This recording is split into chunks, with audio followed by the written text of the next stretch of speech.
Welcome to the CBB Super Show, brought to you by the FTN Network. I'm your host, Walter Waddell, a.k.a. Dub Deuces 85, the niche sports connoisseur. We're out here.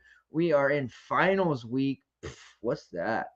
Having some small slates all week long because these kids apparently, they still got to be student athletes from time to time. But we have a ton of games on Saturday. Bowl season begins as well on the CFB side. We have the annual Army-Navy game as well, and the only bowl game to feature FCS teams. Lots of fun stuff there. 11-game main slate, or early, if you will, on DraftKings for college basketball. We also have a 5-game afternoon slate and a 4-game night. It means hoops all day long. What could be better? We've got DFS, we've got betting opportunities, we've got prize picks, underdog, props galore, lots of money-making opportunities. I cannot wait. I am hugely excited. Doing a Friday night CBB show. The season is officially here when we start to transition to Friday night CBB shows. No Saturday morning shows. Those are about wrapped up for now. We'll probably get into some of that later in the season for college basketball.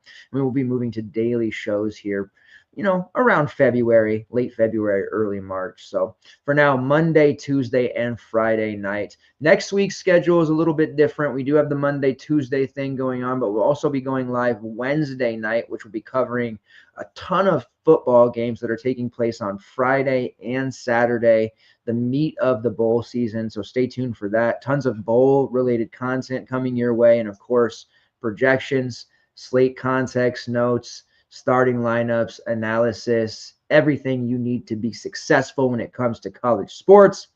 We're going to have those window trips. We're going to have those green screens. It's going to be a big weekend, the biggest so far. And that is great for those of you with kids like me, because Christmas is right around the corner. We need that money to pay off for Christmas. It's appliance season. We coined that a couple of years ago. So we got to get things going here. And we have a tremendous slate of games. It all starts off tomorrow with the Memphis versus Clemson game, which is 1 hour earlier than the actual slate, but that'll kick things off 8 a.m. PST. Great game there between Clemson and Memphis. Clemson minus 6.5. Take that. They are going to beat Memphis. I can guarantee you that. If you're new here, what we do is go game by game, primarily from a DraftKings perspective. I'm going to give my take on who I think is a good play in these games, bad plays, talk a little bit about their efficiency stats, any underpriced, overpriced, sneaky plays, posh plays, our version of a sneak play. And at the end, we'll give a 3-man core to build around in all formats, as well as any underdogs, prize picks, prop betting, or normal betting opportunities that may arise. We've done pretty well thus far this season. We're going to keep it going. My man Mike Randall has his betting show in the morning. We have Gus here, our man Gus, who come over this season. A bunch of great content throughout. FTN is doing big things, and MLB draft content already out for those of you who grind the high stakes, low stakes, mid stakes MLB. We have some of the best content creators of all. Not big into baseball myself, but if I was, I would be here reading through some of that guides. It's really robust. Before we get started, I would like to ask you for one thing. I hate begging for anything. I try not to do that, but the amount of likes, interactions, and reshares, reposts that you guys have been giving the show lately have been phenomenal. I do want to continue to encourage you to, if you're watching live or on demand on YouTube or Twitter/X, to please make sure you hit the like button, retweet/repost, and any interactions that you drop helps with the algorithm. Interaction-based algorithm that we live in here on the social media platforms. All of that helps me a tremendous amount. Let's get right into it. First game on the slate here that we are going to talk about bright and early, Texas A&M taking on Purdue in a semi-home game, I guess, for Purdue. Is that what can we call that? A semi-home game in Indy, right?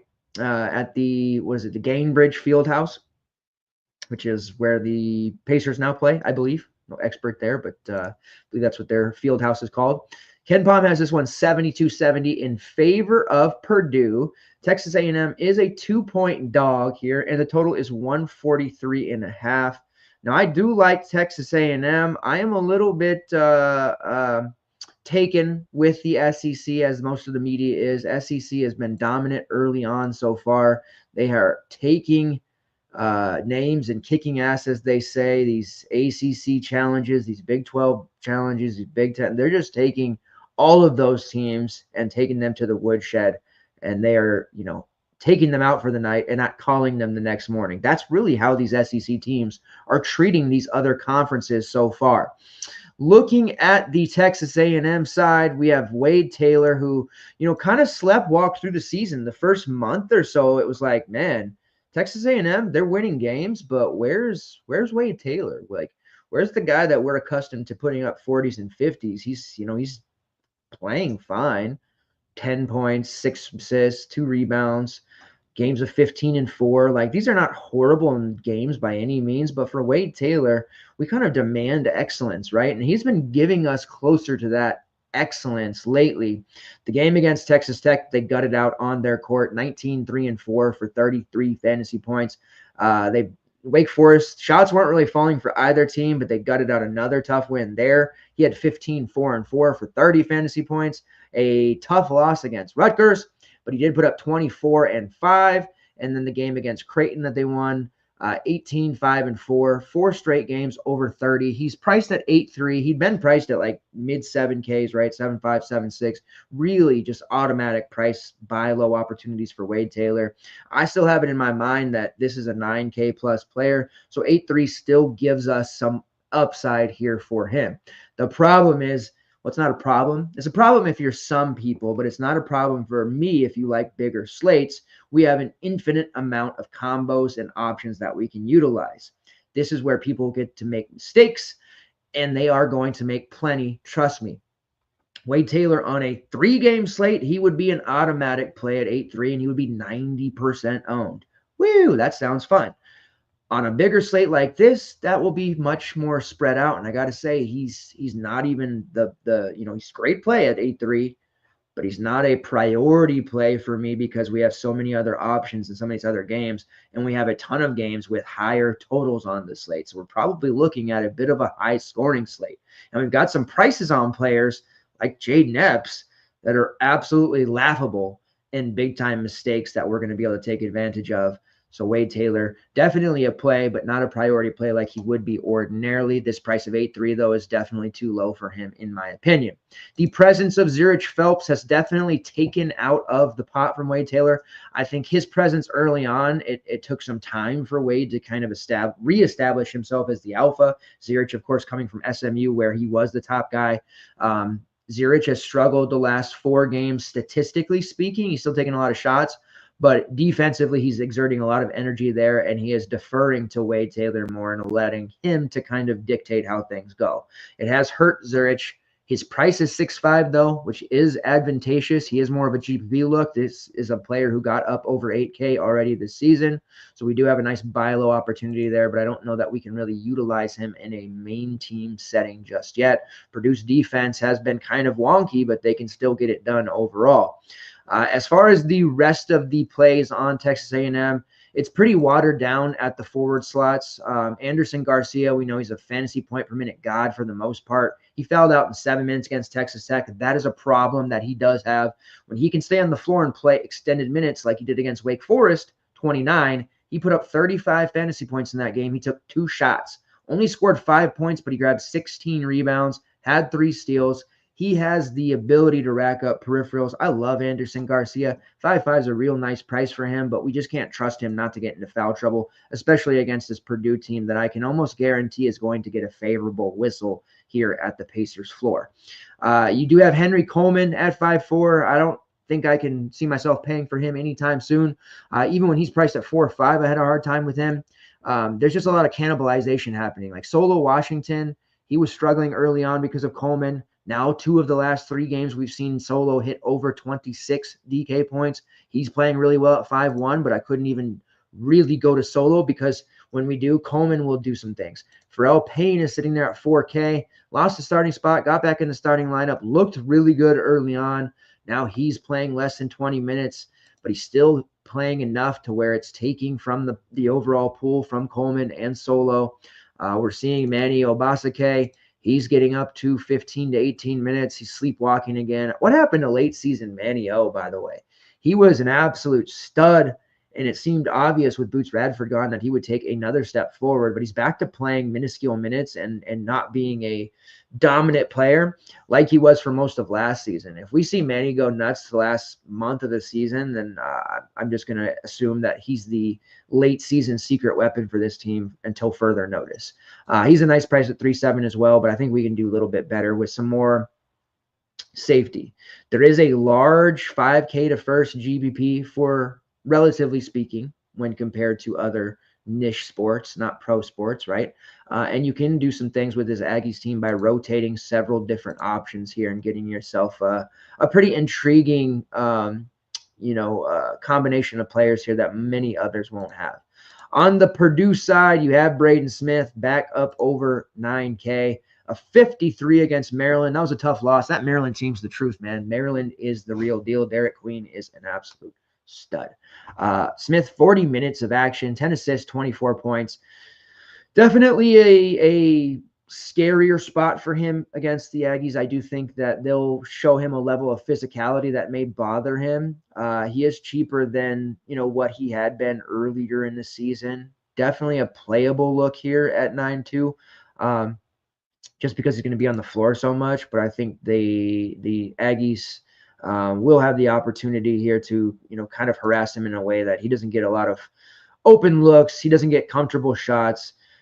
Still, obviously a over 4X type play because of the volume that we're expecting him to get and how involved he is offensively and defensively, but, more of a secondary look. Looking at the pay-ups for this slate, there are 5 guys over 9K. He's definitely near the top with maybe Janai Broom, Zach Fremantle, some of these other guys. But I think the semi-balanced approach here may be a little bit better.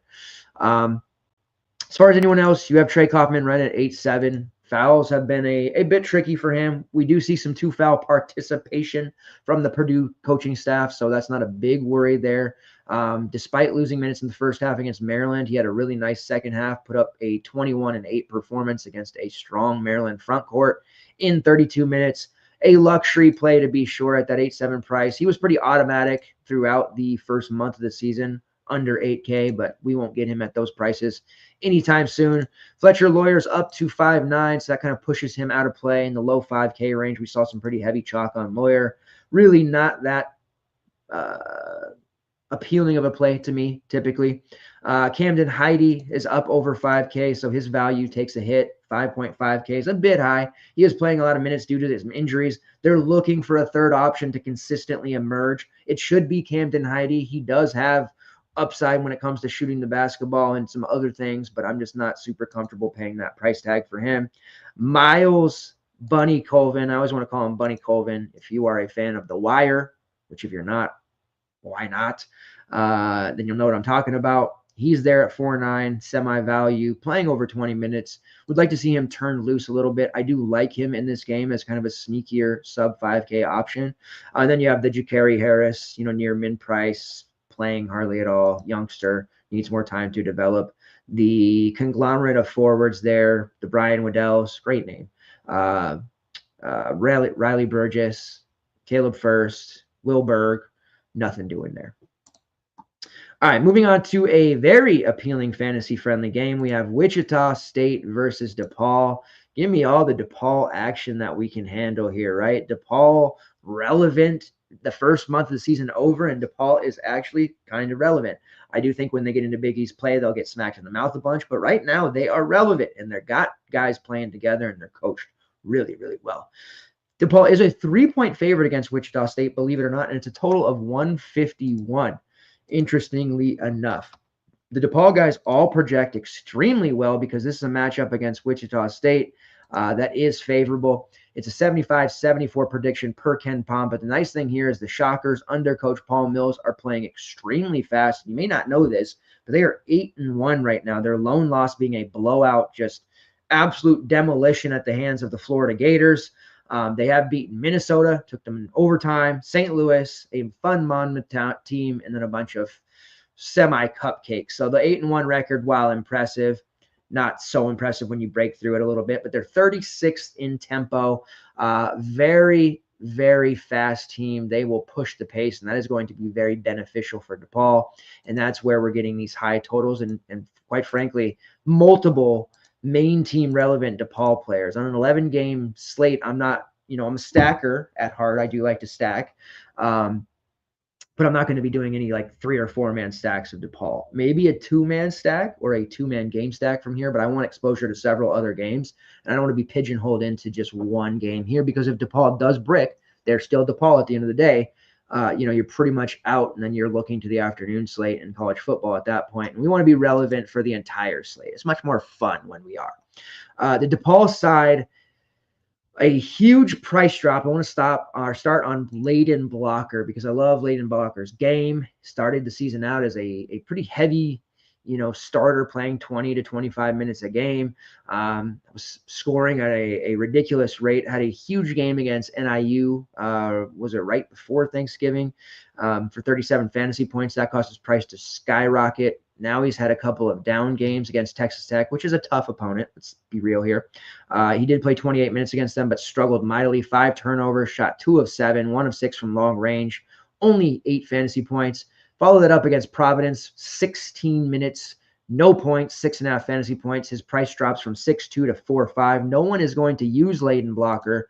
The primary issue here is it's going to be harder for me to predict his minutes, simply because he was a starter for the entire season. He missed a game mid-November, but he did not start against Providence after playing the 28 against Texas Tech. So 16 minutes off the bench.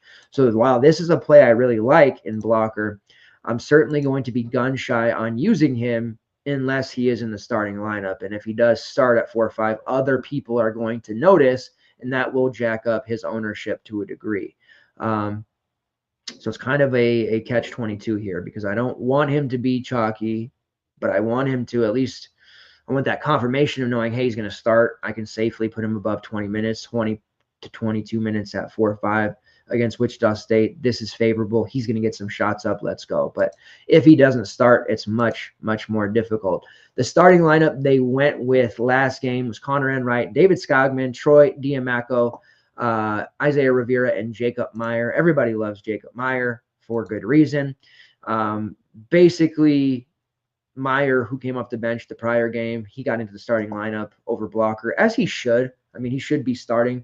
But I would like to see both of them starting. Maybe move like Rivera to the bench, honestly. So you got him at 4-5. Other options that we can look to here, starting with Jacob Meyer, who's priced up to 6.4 from 5.6, 5.6 being the cheapest price he had been, I believe, all season, the Coastal Carolina transfer. 31 minutes against Providence. It did go overtime there. He shot only 1 of 5 from long range, 5 of 12 overall, 12 points, 5 rebounds, and an assist. He put up about 21. Still has upside, even though the price has gone up to 6.4. Leads the team in usage rate at 24.3%. Has a shot rate just a tick under 30% while shooting 44% from long range. So he didn't shoot so good last game, but he has been a good shooter this season. Still like Meyer a great bit. Him as a starter, we can probably safely put him in the 26 to 27 minute range. He went over 30 last game because of the overtime, so we have to take that into effect.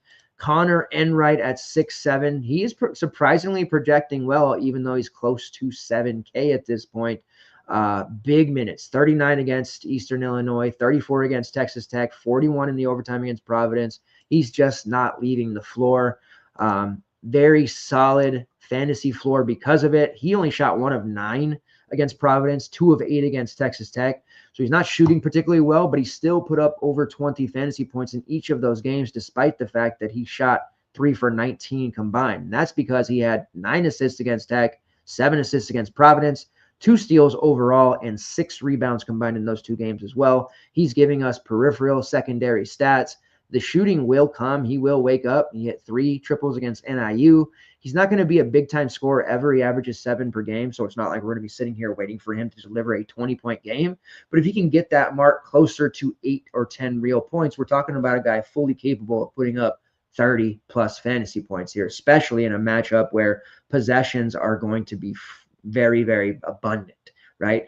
We're going to see a lot of touches here for Enright. He's going to be operating with the ball in his hands a ton. So it feels like a tough, higher price, but he's definitely in play. I am not chasing David Skogman at 6'5".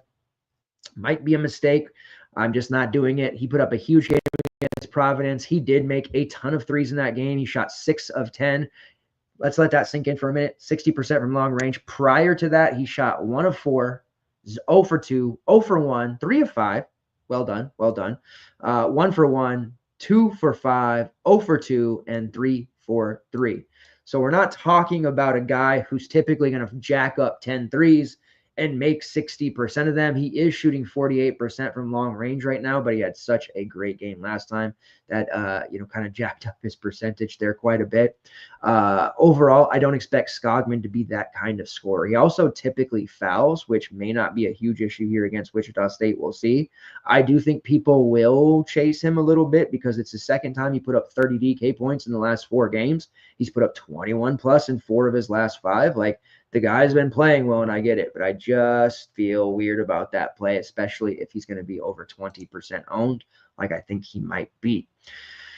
As far as anyone else, you're just not getting enough consistency. Isaiah Rivera started the season out hot. He put up a 42 against a team that barely has a pulse. Then a 26, then a 28. He had been pretty hot, but he's kind of fallen off recently. He did drop a 30 banger against Valpo, but against better teams like Texas Tech and Providence, he was predictably much worse. He is a playable 5.5K, but I'd rather find the salary to Meyer or Enright or just take my chances with Leighton Blocker. That's kind of how I feel about that. On the Wichita State side, we have kind of I don't want to call him a show favorite, but Corey Washington is a real dude. I like Corey Washington, the way he plays. He's super active. He's under 7K, which makes him extremely playable. The problem with him is he gets a bit handsy. He did that against Minnesota. Got into early foul trouble, which affected him. He did get to 30 minutes in that game, but ended up fouling out. 13.7 rebounds. I believe that game went to overtime as well. It did. I did say that, didn't I? And he put up just the 22. The near 7K price point will keep his ownership down, which is nice. I think he has major slate breaking upside in this one.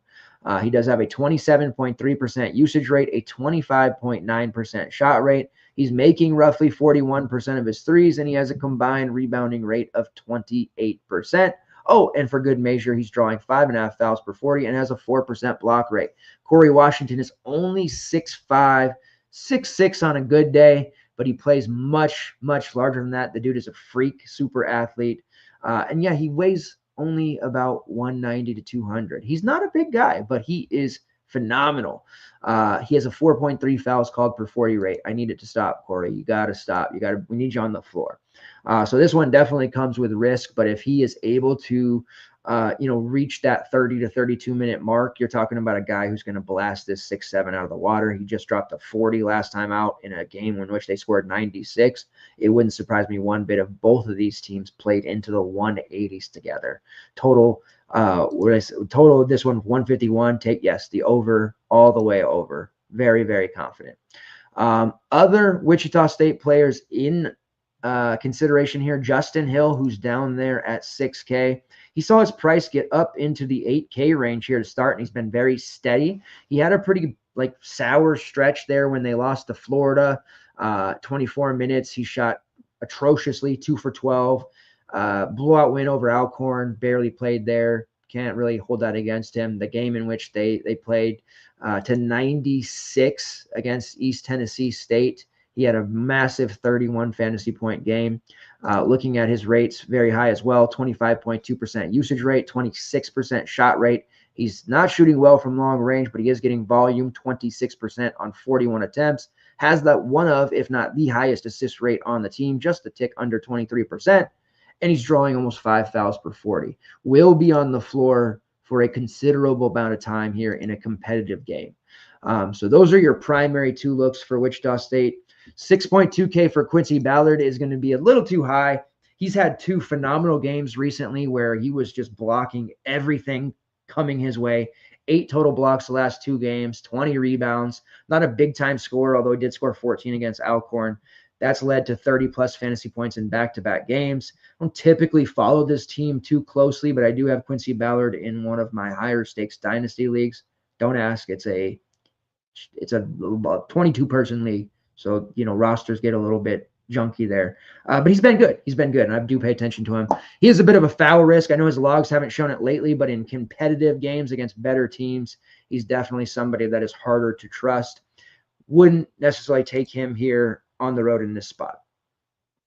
You have Harlan Beverly at 6K. I think that's probably where he should be. Miami could use him, at this point. He has scored 20-plus in 4 of his last 5, so don't hate that idea. And then you have some value here.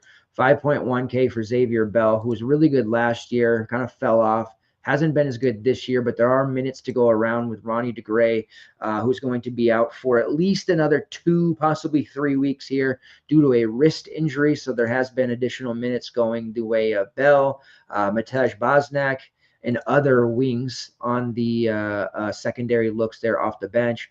Bosnick at 4-4, playing roughly 15 to 20 minutes. So you do have some value looks here, and we'll dig into those a little bit further in the projection sheet and the notes page that comes out in the Discord in the morning. Actually, we'll be up tonight, pretty much working on it through the evening. I guess early morning, I should say. But overall, Corey Washington, Justin Hill, Jacob Meyer, all great plays. Enright for sure, and then Layden Blocker. It would be a big decision point for me. Even if he doesn't start, I'm really going to be antsy about using him, but it might be better that way, especially in the 5K to first tournament there where he just won't be that owned if he doesn't start. All right, moving on to the next game here. Real quick, my man Don, what's up, brother? Wondering if you do NBA DFS, and if so, what plays you like for later on today? We have a really good NBA team that does the daily dime on our channel here. I do mess around with props quite a bit, honestly, but I don't play the NBA DFS too much.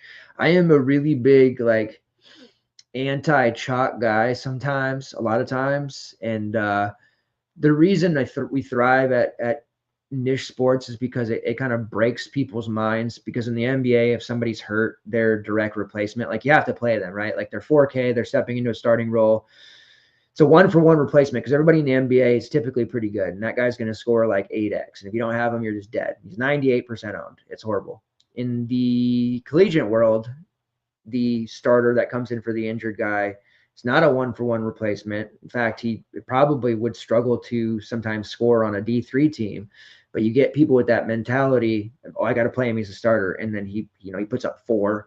So there's a lot of edge there. So no, I don't mess with the NBA DFS. The prize pools are great. Our NBA team is fantastic. I do look in our Discord channels that I'm not as active in, NFL, NBA, just whatever. And there's a lot of winners. So would definitely encourage you to watch the Daily Dime show there. Props, NBA props are the way to go, in my opinion, and I do play those daily. So if you ever have questions about that aspect, I can definitely speak to that, but not as much on the DFS side anymore, except for Summer League, very heavy into that, and preseason. All right, next game on the slate here. Let me get my right page open. Auburn versus Ohio State. This is kind of a trickier game here. Auburn is a 11.5 point favorite, total of 153.5. And again, you're going to see a lot of games on this slate that are over 150 points. This is a Ken Palm's projected score of 82 to 73. This is taking place on the neutral court, which is, where's this one? In Atlanta. So this is in the State Farm Arena. in Atlanta. So you've got it's closer to Auburn than it is Ohio State, so their fans should travel well. I do like Auburn. Ohio State's defense coming into this year, I thought they were going to be, because in the past couple of seasons they've been pretty decent on that end, especially with guys like Bruce Thornton. This year, not as good. We did see them kind of revert to their old elite selves against Rutgers. Rutgers had a really hard time, especially in the first half. They were getting buried offensively. But you look back at games like Maryland, they gave up 83. Pittsburgh, they gave up 90. Like, they're just defensively, there's a big lack of effort there sometimes. And if that is the case here against Auburn, they are just going to get absolutely drilled, and we're going to want some Auburn exposure here. Obviously, it starts with the top pay up on the slate, which is Janai Broome at 10-4.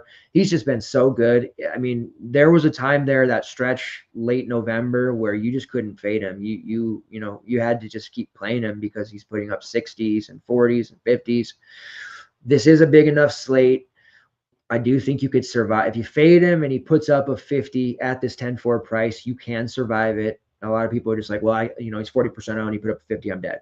Well, you got to be pretty hot in your lineup. You have less margin for error, but there's plenty of times that we've been able to overcome plays like that because of the price point. And more often than not, the people who are jamming in those multiple Broome, Braden Smith plays, they're having to use those sub 4K guys who, we had some really good ones early in the season, but as pricing corrects, you're dealing with guys, what did Cannon Carlisle today? What did he put up, like 4?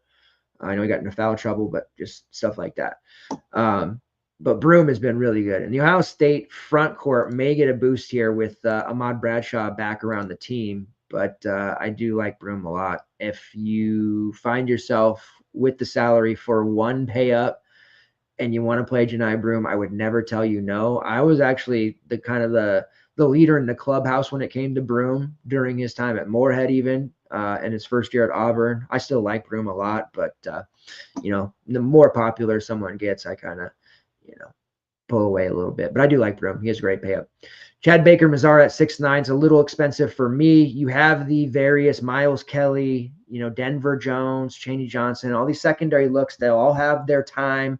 We know they have the infamous 18 to 24 minutes. They do pop off from time to time here. But the one I really want to talk about is Todd Pettiford, Hod, as they affectionately call him.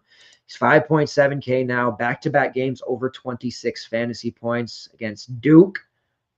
Got to give it to him. He hit 4 of 8 against Duke. It was a loss, but at Duke, it took a Herculean effort from Isaiah Evans to make that happen. He hit 4 of 8 from downtown himself, got into some foul trouble, but he was very poised for a freshman who was not a starter, hasn't been playing more than 15 to 18 minutes really in any game. He looked like one of the more poised, unrattled players on Duke's floor. Pettiford is, if he doesn't become a one and done, God, please don't be a one and done.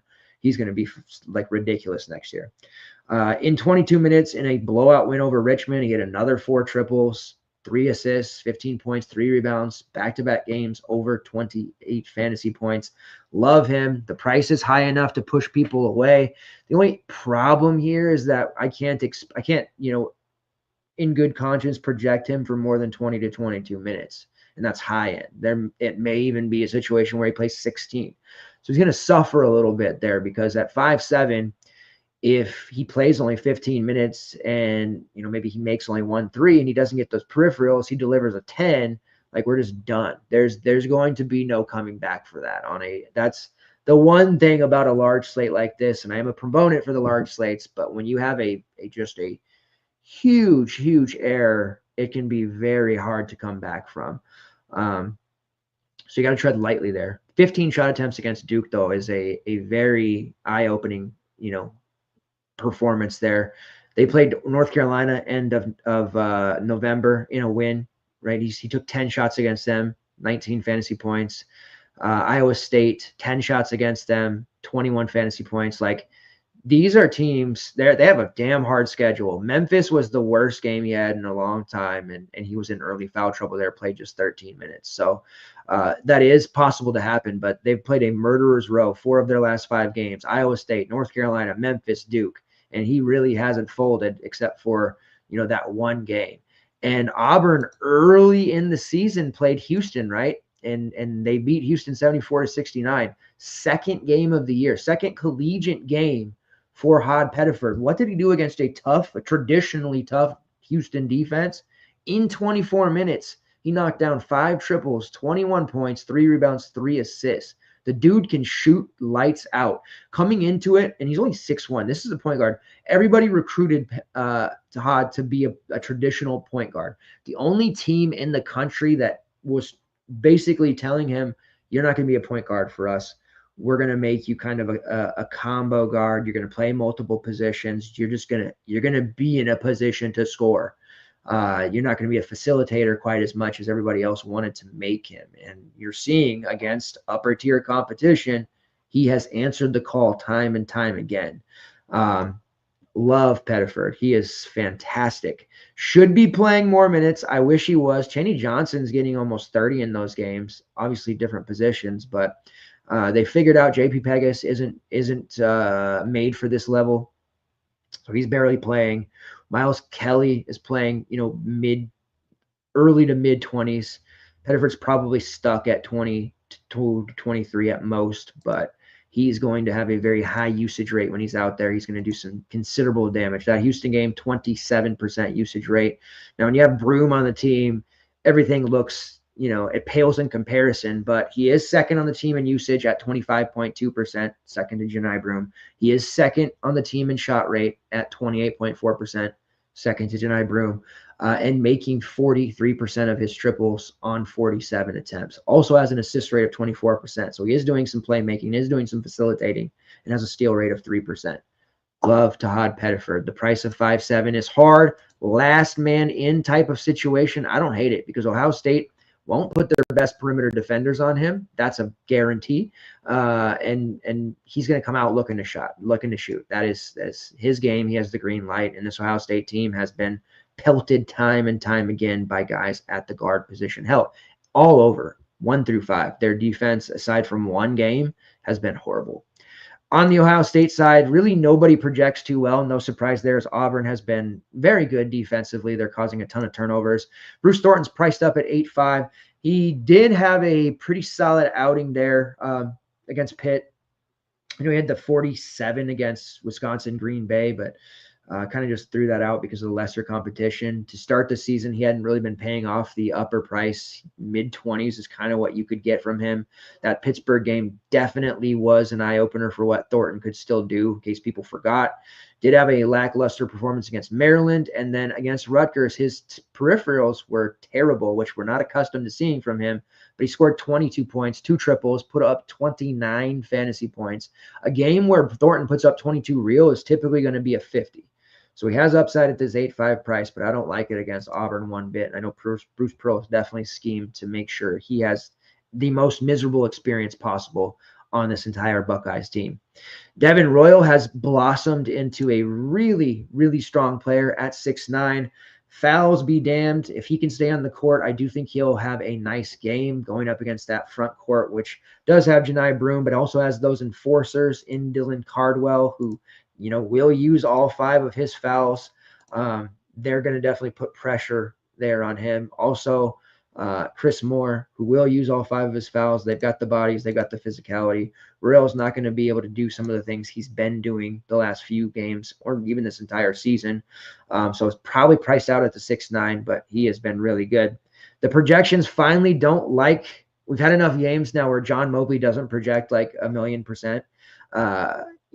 Habitually priced at 4.8 to 5.5. Had some really strong games to start the season, and his projections were just out of whack repeatedly. He's been bad enough to where it's not telling us to play him anymore.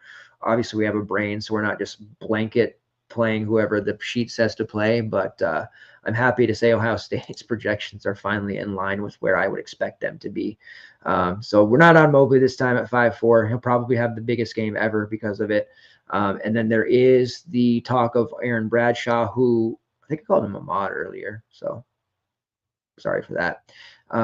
But he should be back. He's around the team. I don't know how many minutes they'll give him, but he definitely is needed for this game against Auburn. So we'll see how that all shakes out. But for the most part, Broom, obvious.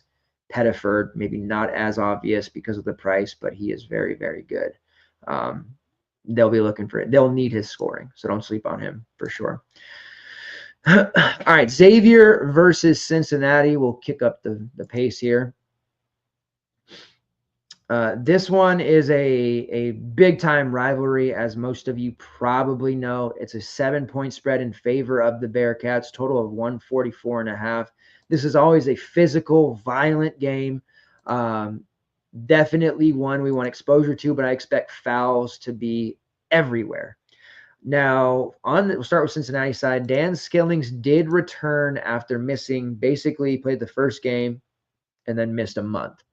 He came back off the bench, played 14 minutes against Howard. It was pretty strong. 3 rebounds, 3 assists, block, a steal, 2 points, shot 1 of 4. Obviously some rust that he's going to have to shake off there, but we're talking about a player who is certainly going to be 9K when fully healthy. I would suspect that he will be back in the starting lineup for this one. If he isn't, I'm still highly interested in using him here against Xavier. This is a game where both teams need it. Cincinnati started out very strong to start the year, but they hadn't played anyone, which was a problem because, and it's funny about the first net rankings, they were really high in them because they played a bunch of junk teams, but they beat their pants off. And that margin of victory metric is very high in the net. We figured that out. And they lost to a bad Villanova team. First time playing, they beat beat Georgia Tech on the road 81-58. The Yellow Jackets have taken a big step back this year. But to lose to Villanova by 8, that is preposterous. You can't lose to that Villanova team. You can't. You just simply can't. And be taken serious. So this is a game they got to have. They have Xavier, Dayton, Kansas State coming up. And then obviously that marks their conference play, which will be really hard. Kansas, Baylor, Arizona, Murderers Row that first week of January. Good luck with that. They need this win. And on the same token, Xavier could use this win as well because it is going to be a very strong win come March Madness. So Skillings, we'll keep an eye there, but at 6'5", we definitely want him.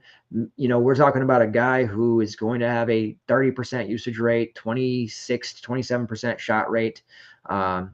Very good rebounder on the defensive side, gets stocks. He is just the real deal. 6'5" is too cheap, certainly on Skillings. I'm pretty confident there. Also really like the 6'1" price on Jizzle James. We've seen price disparities go, Seamus Lukosius, who's been really good in Skillings' absence, he's up to 8'4". That's going to be a little bit tougher. We've seen Dylan Mitchell have a very strong season, although he got into foul trouble galore against Villanova, which hurt him. But his price has gone up. He's been from the low 5s, upper 6. He did get up to 7.2. Now he's at 6'7". Still a little bit high there. I do worry about him versus the Xavier front court. But all over Skillings here. Jizzle James at 6'1". We're talking about a guy who was priced at 8K to start the year. He had a pretty rough outing against Howard because of fouls. Only played 21 minutes. They didn't need him to. Throw that game out. Here's what the logs tell us. 19-4-5 against Villanova, 13-8-5 against Bama State, 14-2-7 against Georgia Tech, 11-2-6 against Northern Kentucky, and he had a total of 8 steals across that 5-game period. 4 straight games above 30 fantasy points before the fouling game against Howard. You go back a little bit further, he's actually hit 30+ in all but 2 games, 6 of 8. 6.1K is way too cheap. We're looking at a potential Cincy mini stack here. Now, if Skillings doesn't start, I think you can talk yourself out of using him. It would be really a big shock to me if he didn't play at least 25 minutes. I have him tentatively, almost sheepishly projected for 20 because he only played in 2 games so far.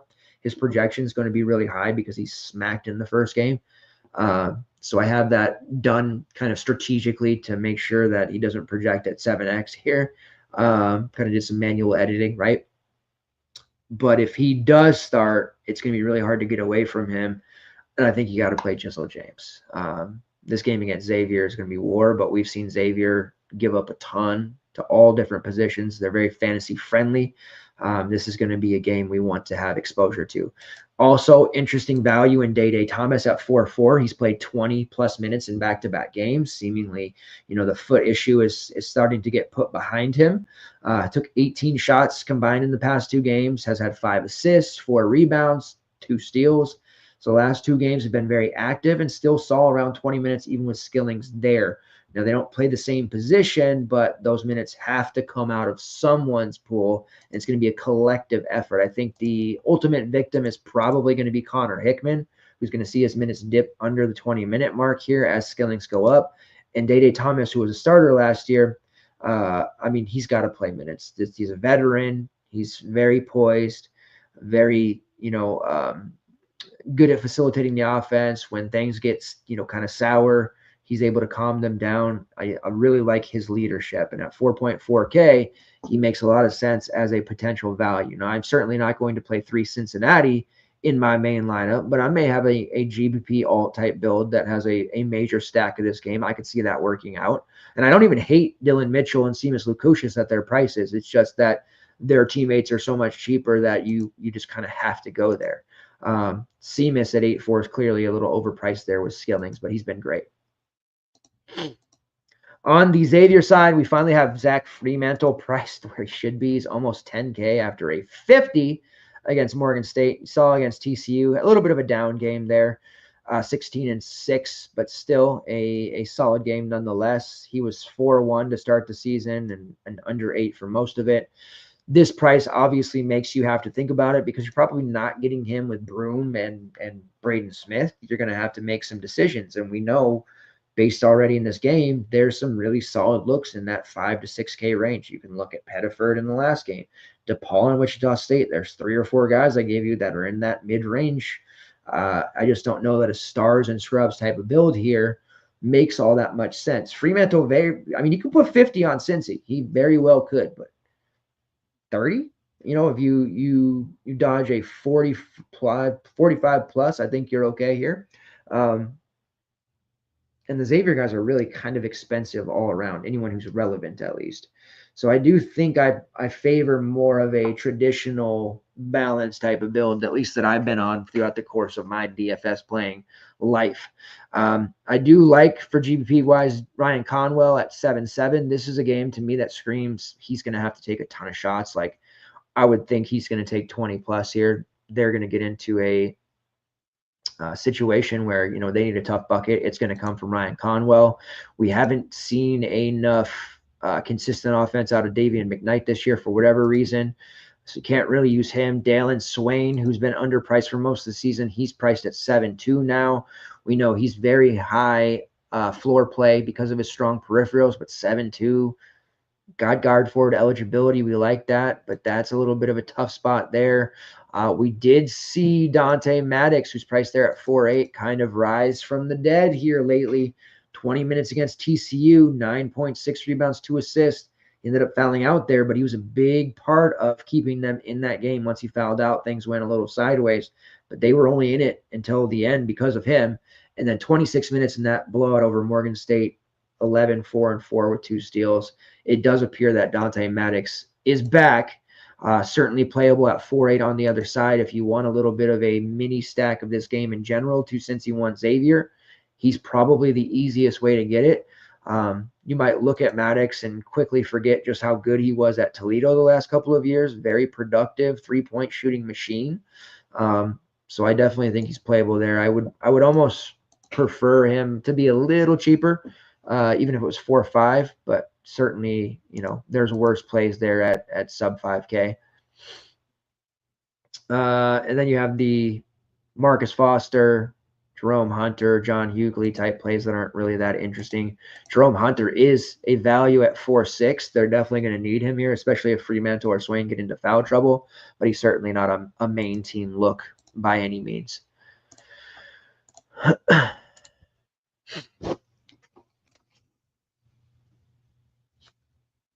All right, about halfway point here. Got to speed it up. Wisconsin versus Butler.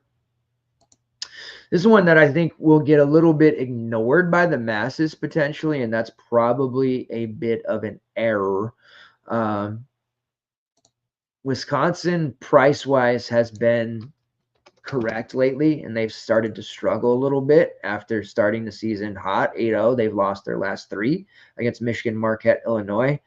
Ken Palm does have this as a 74 or 77-74 win for Wisconsin.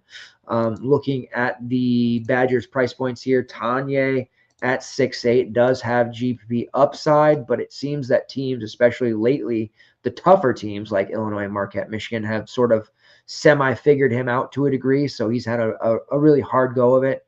He was priced at 8.6 only a week ago, so the 6.8 price point definitely holds merit there as his viability, but I'm kind of low on the Badgers at this stage. Sean Blackwell at 6'6". Those are the primary 2 to really look at. We have been using Nolan Winter earlier in the season as a value play. He did put up 30 against a tough Illinois team, 5 of 11 shooting, but at 5.9K, that's just a little bit out of reach for us. You do have the value in Carter Gilmore, who's played 20 minutes in back-to-back games. They're at 3.8. Don't hate the idea of that. If you want to go with a more top-heavy lineup with some firepower, Gilmore, kind of makes sense with that. The Butler side is where we want to look to here. It kind of a bigger injury here happened, not to like an elite player by any means in the rotation, but a solid one in Augusto Casilla, who is questionable, hit the deck last game.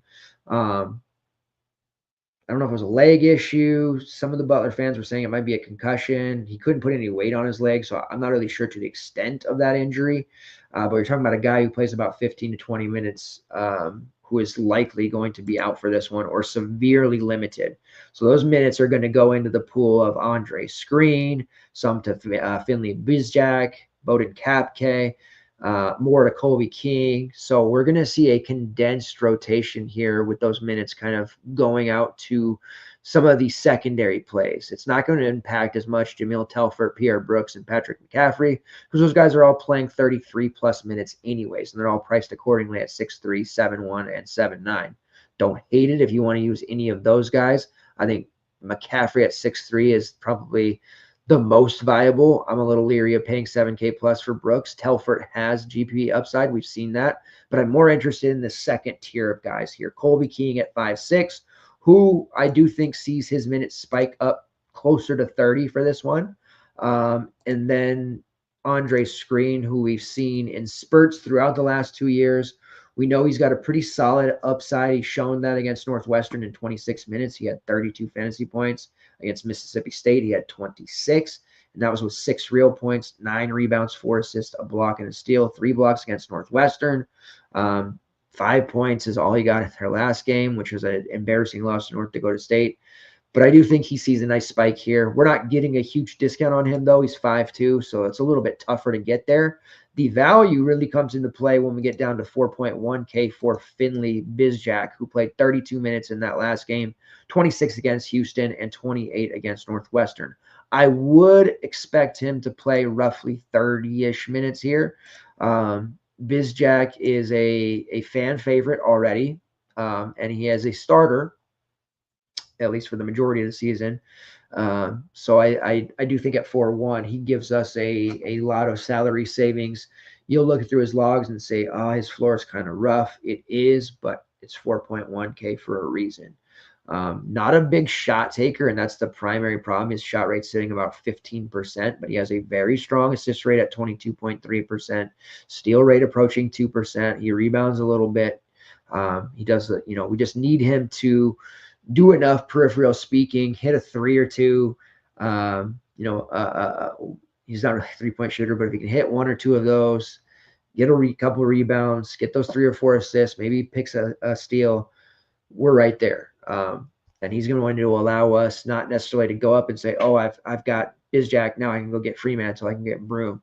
Maybe it means we get an extra 2 guys between 5 and 7K instead of having to play 3 values for those 2 pay-ups.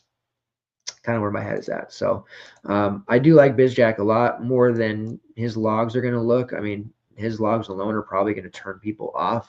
I don't get too caught up in that. I try to take advantage of plays like that, and I do think Finley Bizjack with 30-plus minutes is a pretty strong play there.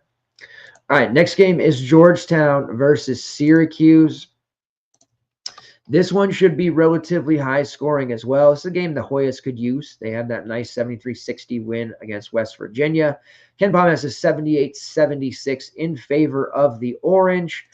Georgetown, several viable plays here. Thomas Sorber is still expensive at 8-6, but going up against a Syracuse front court that is susceptible. They have toughness in Eddie Lampkin, so fouls are definitely the risk. That is something we saw from Sorber against West Virginia, and it impacted him severely.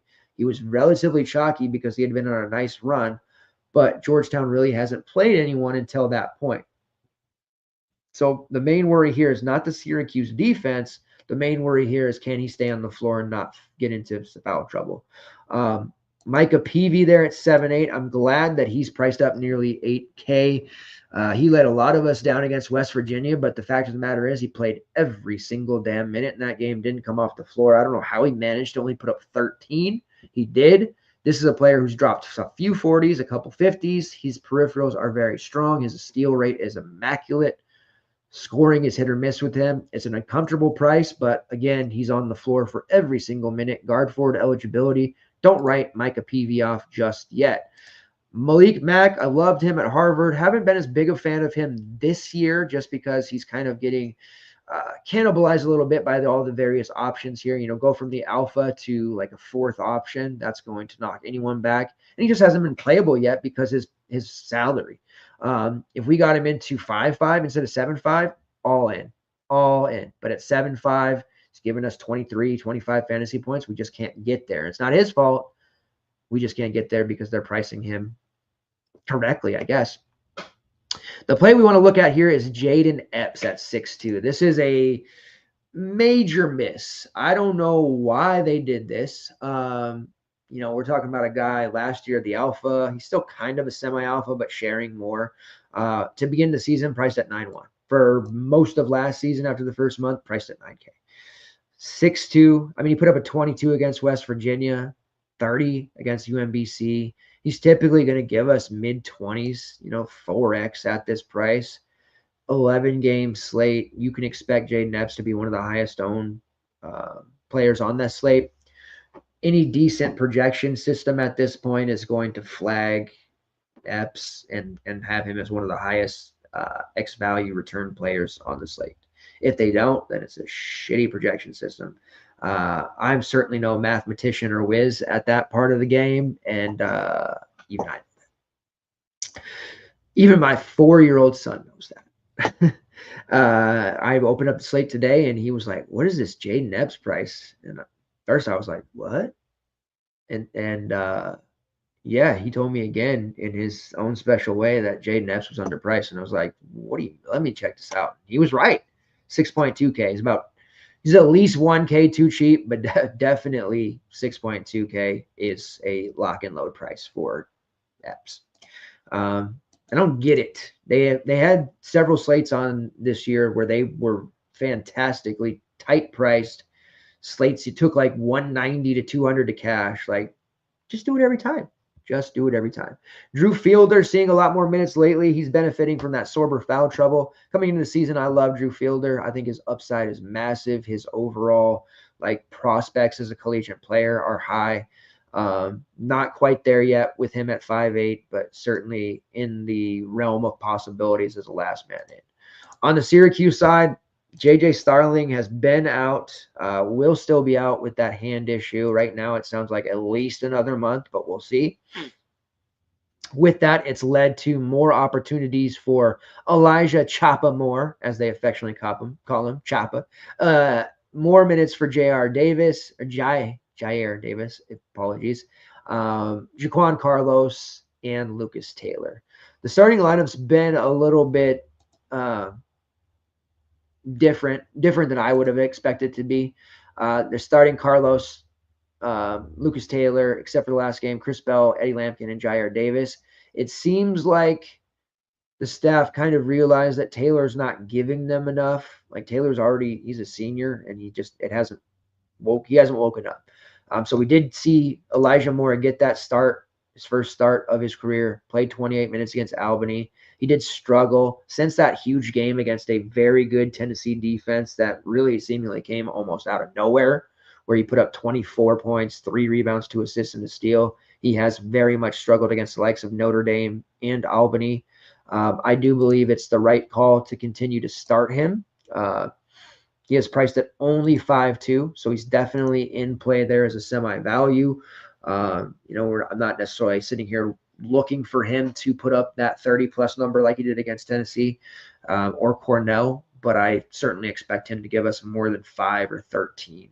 Right around 19 to 22 FPS is what we have him at right now, and that is with 26 minutes. And that might be a kind of low number at 26 minutes. Maybe he even gets more here against Georgetown. So definitely one of the better Syracuse plays.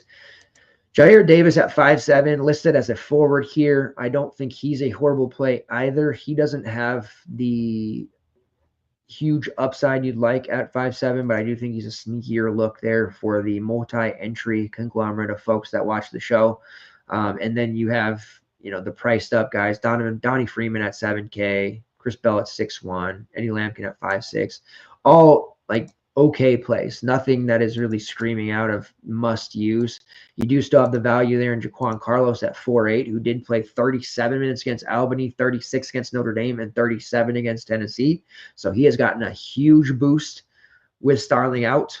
So he can certainly be used there. If you prefer him over Moore, it makes sense. His floor is safer at this point because of all those minutes that he is getting. And then kind of a shout to Petar Mastorfovic, who is another freshman, big man, played 15 minutes against Albany, looked really good. Kind of tracking this kid since he came in. I think that he could see a pretty decent amount of minutes here, maybe even closer to 20, just to kind of match up with that size that Georgetown has. He is a Fowler at his size, which is probably surprising to no one, at least it should be. But he's definitely a guy that I think can be out there. Has a lot of maturing to do, developing to do, but a 3-6 play, getting possibly 20 minutes, certainly nothing to sneeze at. All right, let's move on to the next one here. Seton Hall versus Rutgers. This is going to be a slog. Hey, thanks, man. Thanks. If you've been watching me for years, it's real easy to get me distracted, by the way. Yes, I had to do it myself. I sound so angry. My wife went back to work, and so during the day, I'm with the kids a lot, especially the younger one that told me about Jaden Epps. And I was just getting tired. Like the last show, I was like, man, this is not good. And I've been doing the fade thing for a couple of years, right? But when I first started doing this, and even into my high school playing days, we all buzzed our hair as to team unity thing. It was such a low maintenance, easy thing to do that I just kept doing it for a long time. And then I decided to grow it out. And I don't know, the buzz is just so low maintenance, but I like the beard. I'm not getting rid of the beard. So I got the buzz cuts and beards is what we're rocking. So appreciate that, TX. I'm glad you like it. I don't like it when it's first cut like this, maybe like a 1.5 week grow out. That's when it'll be optimal buzz cut length. All right. Seton Hall versus Rutgers. As mentioned, this is going to be a bit of a slog. One of the lower totals on the slate. Seton Hall has been horrible to watch. Rutgers started the season out hot, but a disturbing loss to Kennesaw State. And I was real disturbed by it. 79-77. Good on them for playing a road game, but wow. Close neutral court loss to Alabama. That surprised a lot. An overtime win over Notre Dame, which was kind of sour. They should have beat the pants off them without Burton. A close neutral court loss to Texas A&M. And then they kind of, they had a real bad first half against Ohio State and nearly came all the way back before fizzling out. And then just a demolition of Penn State. Penn State made that one a lot closer on paper than it really was. So it's really hard to know what to expect from this Rutgers team, but they have a lot of freshmen playing big minutes, and that's kind of to be expected. They're playing at the 66 fastest tempo. They are projected on KenPom to win 70-60. I do think they clear a pretty easy win here for the most part. I don't love this game from a DFS standpoint. It's an 11.5 point spread on DK. Might be a little high. I was hoping for like 9.5. Might just stay away from that one. The under 133.5 is definitely in play. The projections hate Ace Bailey right now. He's priced at 8.8. I know he put up to 40 against Penn State, but he's just so erratic. He's a freshman, right? Fouls come and go with him. He's really, really elite on the glass. He can block shots. The athleticism is there. I mean, NBA scouts falling all over themselves for Ace Bailey, right? Guard forward eligibility, that's always a bonus in my eyes. But 8.8K, man, that's just such a high price for him. At 7.4, we could do that. We could play him there like everyone did last slate at 8K even, but almost 9K. There's just so much detriment that can happen, and he can still thrive and succeed in a game like this where it's going to be physical. It's going to be low scoring. Points are going to come at a premium, but I just worry that he's going to do something silly in the first half, go for a highlight block or just a bad reach over the back, just any number of freshman bonehead mistakes that could happen. And we saw it today on the 2-gamer, or at least I did. I want to keep believing in Mackenzie Mbako. Like, he's not this bad, right? I keep talking myself into buy low spots with him. 2 fouls in 90 seconds, not even 90 seconds, like 19 seconds. That is a scenario I could see happening with Ace Bailey. I don't want to go through that again. A fantastic GPP play for sure, but I think there's a lot of downside there at 8.8. Dylan Harper is priced up to 10. I'm glad that's happened after putting up 50 against Penn State. He needed to be that high. It's pretty tough to get that priced for him. He's absolute scoring machine. He did nothing the first 8 minutes of that Penn State game, and then you saw he just took over. Same with Ace Bailey for the first 18 minutes of that game. It's like, damn, he's not the chalk fades looking good. And then suddenly he puts up just a massacre number in the second half. So we know they're going to play the most of the game. They're going to get enough usage. They're going to put up big scores here, but we're talking about a upside thing at these prices. I think there's no doubt Harper's going to put up 30 at minimum. I think there's no doubt that Ace Bailey's going to put up somewhere between 25 to 30, but how much more over that, it remains to be seen. If they were playing, NC State, SMU, LSU, any of these other teams on the slate, I'd probably try to talk myself into this price, but Seton Hall, say what you will about them and how bad they are, I feel like they're going to at least have a defensive game plan that makes this one extremely ugly. As bad as they've been, Shaheen Holloway to me is still a really good coach. He's a talent issue because Seton Hall's NIL program sucks. But he usually gets the best out of his players. And he's also dealing with a issue to Chance Jacobs right now, who didn't start last game, only played 10 minutes in the first half of last game, is certainly questionable to start again here. He's available, but I don't know how many minutes he's actually going to play. And you're talking about a team that is giving significant minutes to just a bunch of cast-offs. No disrespect. Dylan Adewusu, Isaiah Coleman, Scotty Middleton, Gus Yalden, Prince Aligbe. I am interested in one player here and one player only, and that's Garwe Duo, who I can feel the collective eye roll as we say that name because we tried to use him a few times for Providence. He has a ton of upside, still a lot of development to be had, but this was the great situation for him to go and play for Holloway because he's going to get that additional, teachings from Holloway and turn himself into a really good player. And we saw Duell against Oklahoma State in a game that they really had no business being in at all, and it was much closer than it probably should have been without Jenkins.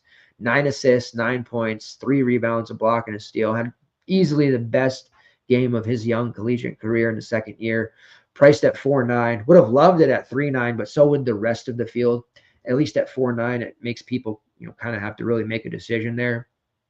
With Jenkins limited and Duell kind of expected to play another 30-plus minutes, I'm certainly in on him at 4.9. So he is my favorite play from the Seton Hall side.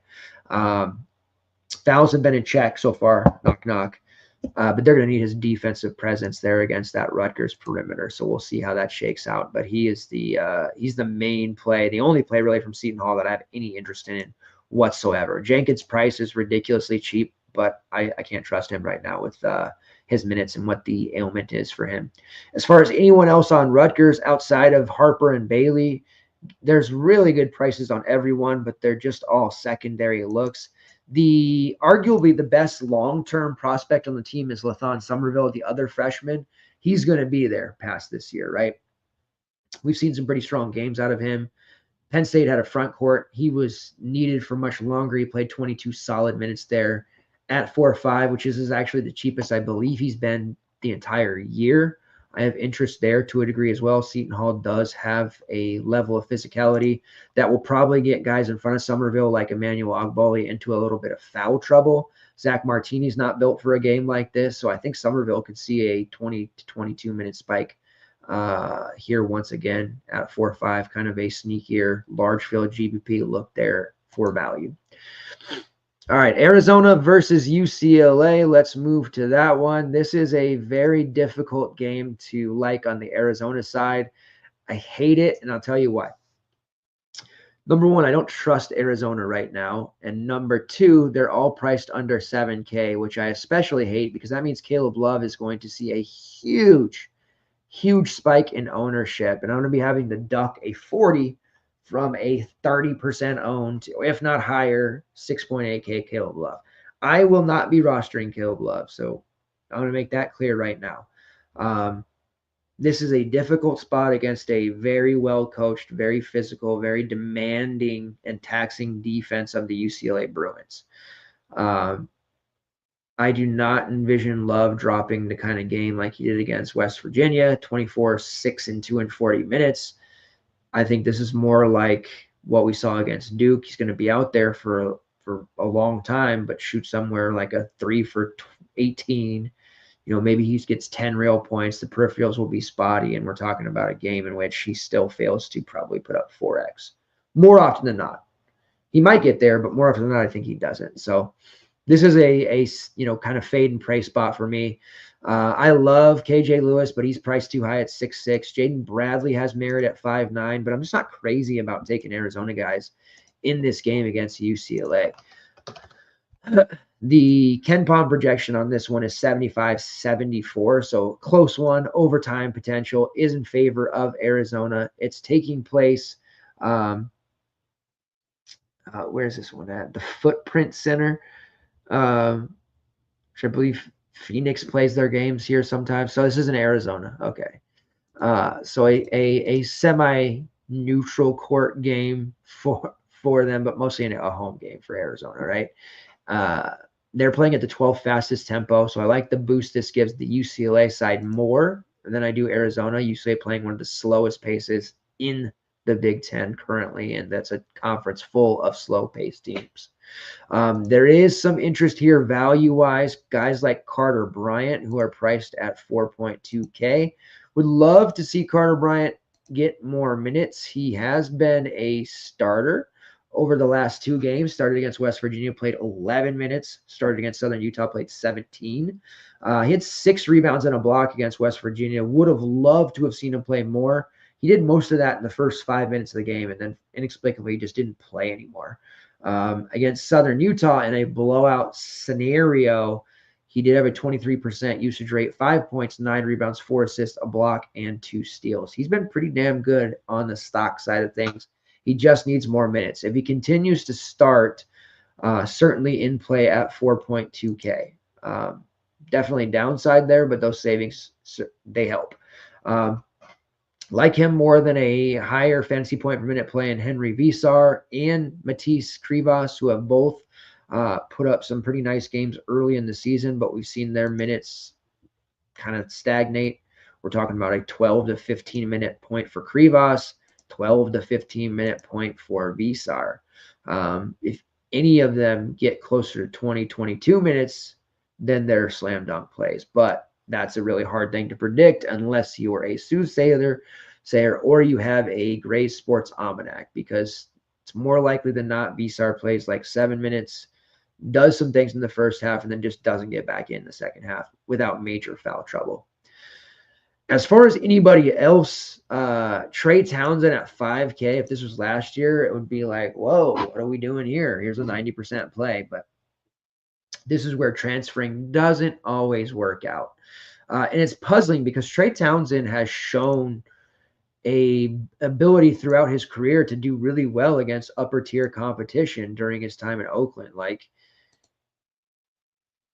they made a tournament run, right? They, as a 14 seed, they beat Kentucky. Townsend against a very good Kentucky team at 17-12. So he's used to playing really well. He had 30 and 10, I believe, against NC State in their overtime loss. Like, what is going on here? Maybe more of a system thing. You can even go back into last year. They had games against Illinois. Uh, had 19-10 against a really good Illinois team last year. Against Ohio State, he had 17-9. Like, this is a guy that always performed, and he's just not stylistically hasn't worked out.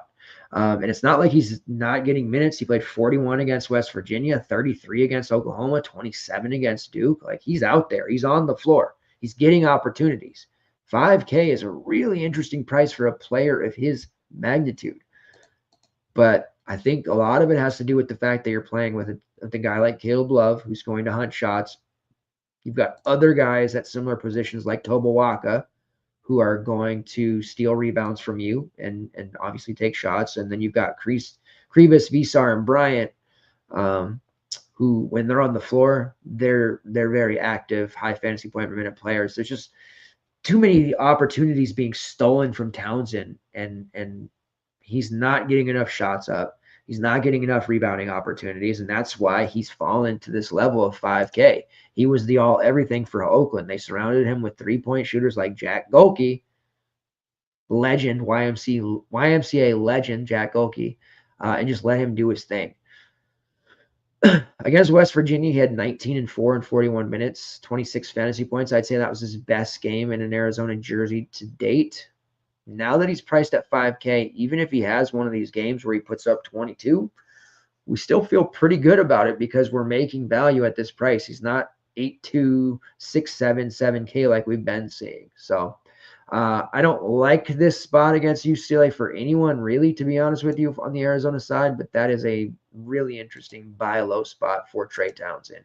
And even though it is the rates he's had, the games he's played, the box score input that we fed into the projections here, don't like him because he just hasn't played well. So even at 27 minutes, we're looking at like 15, 17. It's not great, but I do like the buy low spot. I try to get guys on these buy low come ups as much as possible.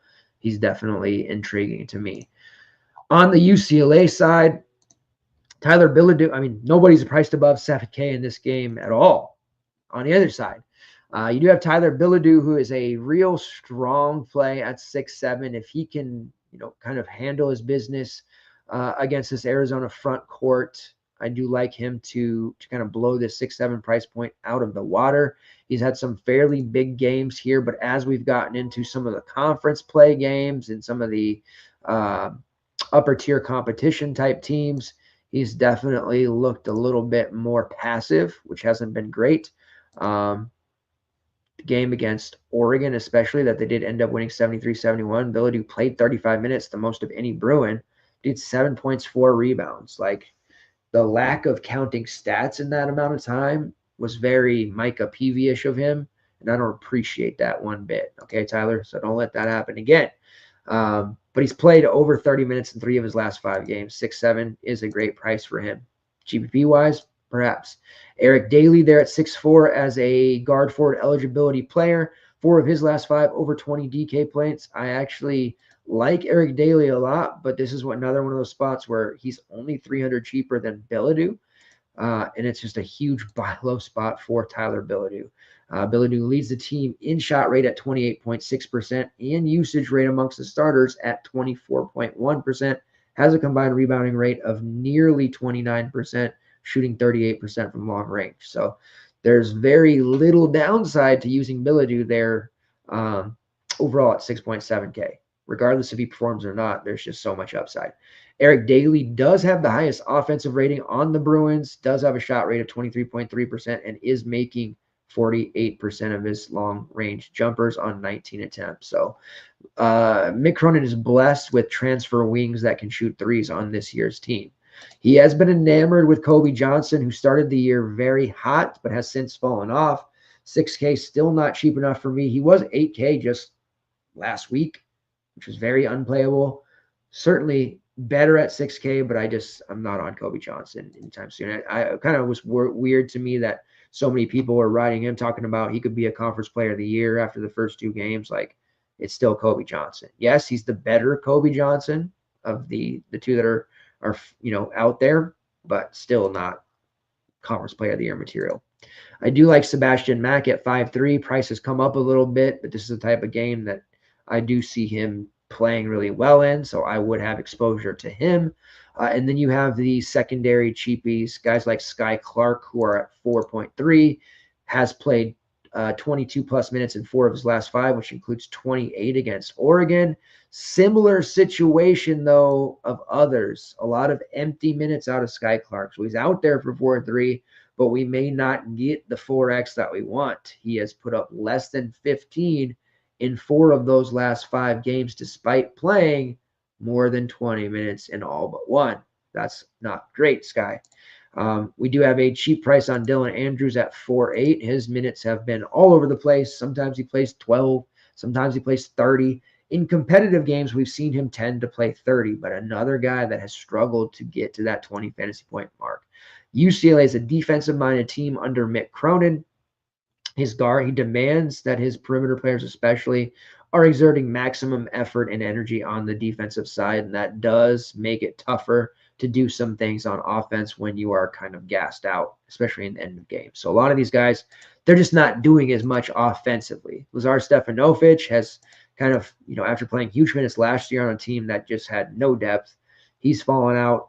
Adi Mara, who has great rates overall, he's not getting enough minutes to really be usable, even though the 4K price is interesting, but not against a upper tier team like Arizona. And then you have William Kyle, who had been playing about 15 to 18 minutes, really in competitive games, playing less than 10. So it's really a decision if you want to play Billadou or Daly, I think, or Sebastian Mack, which is a separate decision altogether. I think Mack is main team playable. Daly, Billadou, maybe more GBB looks, because I do think they have upside. They are benefiting a great deal. They're getting extra shots, better quality shots, and having an opportunity to kind of play an alpha role when they're on the floor compared to all these litany of guards that Mick Cronin suddenly has on this year's edition of the Bruins. All right, next game on the slate, NC State versus Kansas.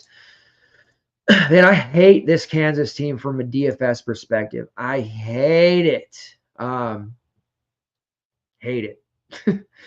This is a Kansas team coming into the year. It's like, man, they got depth, so they're all good there. The main negative about last year, Bill Self just rode what he had. They didn't get any depth, and it hurt them. Now they go an overabundance of depth. They get Hunter Dickinson back. Say what you will about him. He's a great player. They bring in all these, ball-dominant transfer guards that are supposedly going to lift this team up to the next level. The Rylan Griffins, AJ Stores, Zeke Mayos, and it's just not working. It's not working. And I hate to say it. I don't hate to say this part. Bill Self's one of the best coaches ever, number one. Certainly one of the best coaches active right now. But we keep seeing the legendary older school coaches retire. The NIL and transfer portal era is just not working with that old school mentality. It's very hard for coaches to have to build a roster. That's why you're seeing GMs for these teams now. And you see Bill Belichick's deal with North Carolina. Like he made it to where there's going to be a GM and they'll have their own staff to get the players. He's just simply going to coach them. When you have to get the roster and coach it too, it's extremely difficult. And I think they missed on some guys here. Store should be better. I think there was something telling at the beginning of the season when Bill Self, during his a day or two before the first game, when he said that Store is a guy, something to the effect of, we got him in here. We'll see how he does. Not quite to the level that we expected, but we'll see. Just like the most unimpressive thing you could say. It just, I don't know, man. I think his confidence might have got shot a little bit. Rylan Griffin is better as a secondary option. So, that's not going to work. We've seen David Coit start early in the season. Now he's back playing heavy minutes again. Zeke Mayo is probably the best guard offensively they have. But this roster fit is so weird. This Kansas team is just terrible for DFS purposes. 9K for Hunter Dickinson. I expect him to see a pretty sizable chunk of ownership because that is cheap for him. He's coming off of 50 against Missouri. The game they lost, by the way, back-to-back losses to Creighton and Missouri. Holy hell. But it's just so hard to trust Dickinson. The matchup against NC State, theoretically, on paper, he should absolutely dominate. Like, this is a type of game where I could see him with a vintage 2020 performance, and it would scare me to fade him. But in the same token, how inspired, how motivated is this guy going to be? Is this going to be one of those games where he just comes out, gets too early fouls, and sits? Because they're not pro players, might as well be. Sometimes you get that payday. Do you really care sometimes? And I hate to question Hunter Dickinson's level of caring right now, but some of these games, like the Furman game, and it was a blowout, he did not give a shit. I watched that entire game, did not give a shit what happened. Very little care against Creighton as well. But when he's on, boy, he's on. He is probably the most fearful player that I have on the slate of fading. Haven't decided if I'm actually going to fade him yet, but if I do, he's the one I'm most worried about, especially as a chalk play. Coit, Griffin, Store, all very cheap, but at this point, how could you play any of them? NC State is more interesting. Not the Middlebrooks, Huntley Hatfield, Marcus Hill group, but more the second tier. Jaden Taylor's there at only 5'3". Whenever he's been on the slate, he has been pretty much a priority play for us. He spiked up to over 6K there after that nice game he had against Purdue. Now only at 5'3". The fact of the matter is he's going to play 35 plus minutes. That's a really cheap price for him. So he has to be in heavy consideration here. And yes, Kansas perimeter D can get after it. I don't think he will have to worry about having DeJuan Harris on him. I think Hill will probably have that. So I'm not as worried about that. We did see additional minutes for Dennis Parker Jr. last game, 26 in the win over Coppin State. And he delivered 10 points, 4 rebounds, 2 assists. Priced at 3.8. I don't want to jump all in feet first with Dennis Parker Jr., but he has massive upside. The development has been ongoing. The ups, it's clear, very clear that he could be one of the elite players in this program very, very soon.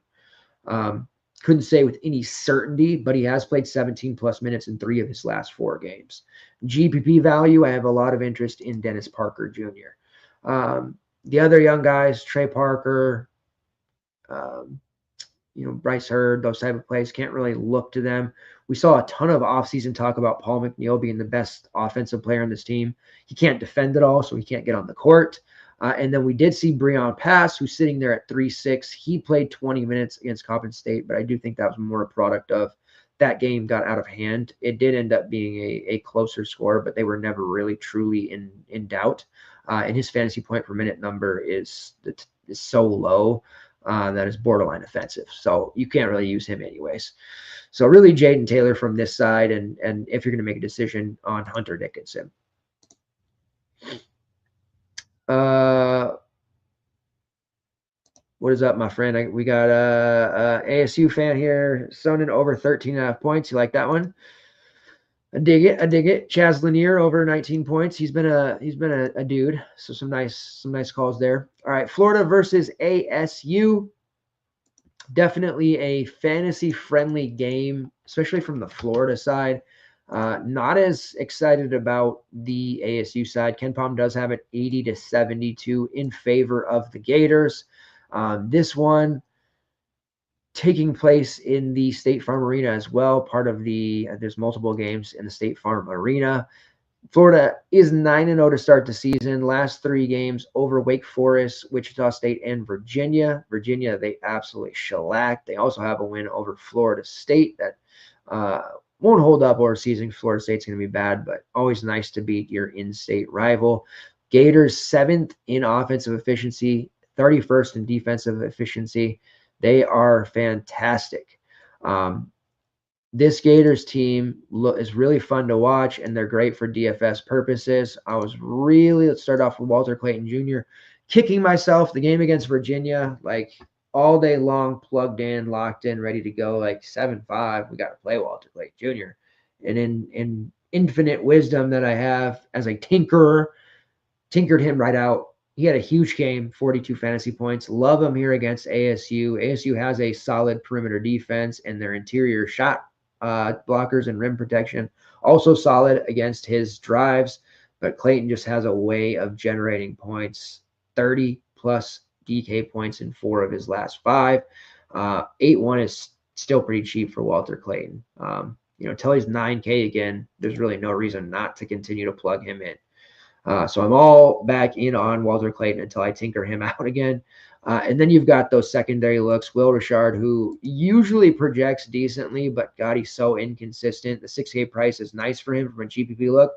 What you get out of Richard is like this fast first half start. Oh my God, he's got 20 in the first half. This is great. And then he does nothing in the second half. And it's almost a 100% certainty that's how it's going to play out. My man, Alex Condon at 7-3 should have a field day. If he can stay out of foul trouble, he should absolutely dominate against this ASU team. He's going to have a little bit of trouble against the Jaden Quaintance athleticism, but JQ's probably going to get into foul trouble in this game. And once he does, Condon should have a free reign of the paint. If he doesn't, and he's the one that gets into foul trouble, then you can look to Thomas Hoff at 5'8", Sam Alexis 5K, and Ruben Chinyello at 5K. One of those forwards is going to have a big game there. Rotating through them makes a lot of sense.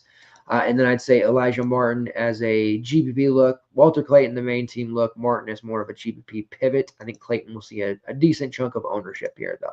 On the ASU side, JQ, the most expensive on the Sun Devils at 8.2K. I always love JQ because he doesn't need to score to put up big points, but we know that he's a block machine. Foul machine as well. I just don't see a scenario here against Florida in which he doesn't get into foul trouble. And it's going to be the 2 quick ones. That's the only scenario I see. I think he'll end up playing about 20 to 25 minutes, and he still can pay this price off because of his fantasy point per minute and all of his rates, but I just don't see him staying on the floor. And that is the main reason we can't use him. But if you're running multiple lineups in that 5K to first, you want to have some JQ exposure. Josin Senyan at 7-4, he's priced up because he's been a absolute scoring machine. Took him a few games to kind of figure it out, but now that he is just getting every shot that he possibly wants. That's a little bit of a higher price for me, but we know he's going to score, like the call there in the chat for the over 13.5. Took them some time because they have Adam Miller. They've got Alston Mason, BJ Freeman, all these guys who came over that are used to being scoring leads from their previous destinations, but now they're all kind of just leaning on these freshmen. And I'm not on Bashir Jihad, Adam Miller, all these guys in the 6K range, kind of just sour on ASU at this point. None of them have the kind of upside that's going to win you a GBP. Jihad has shown it in the past, but against this Florida front court, there's just no way I see that happening.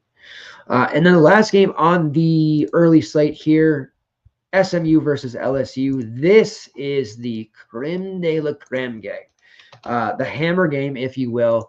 But there's going to be a ton of points scored in this one. Ken Bob has it 77-76 in favor of SMU.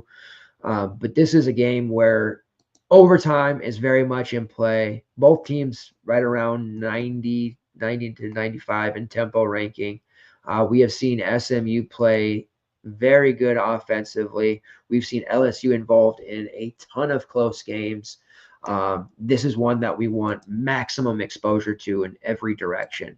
On the LSU side, Jalen Reed did end up suffering a torn ACL injury beginning of the month. So he is out for the year, and that's approximately 28 to 30 minutes that become available. That immediately went into freshman Corey Chestotal, who's playing 30-ish per game now.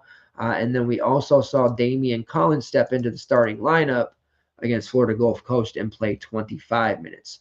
So there's a lot to like on this LSU side. The main benefactors with no Reed, Chest, whose price has come up but still very playable, at 6'4". Damian Collins, who's priced at 4'3", a solid, strong value play for sure.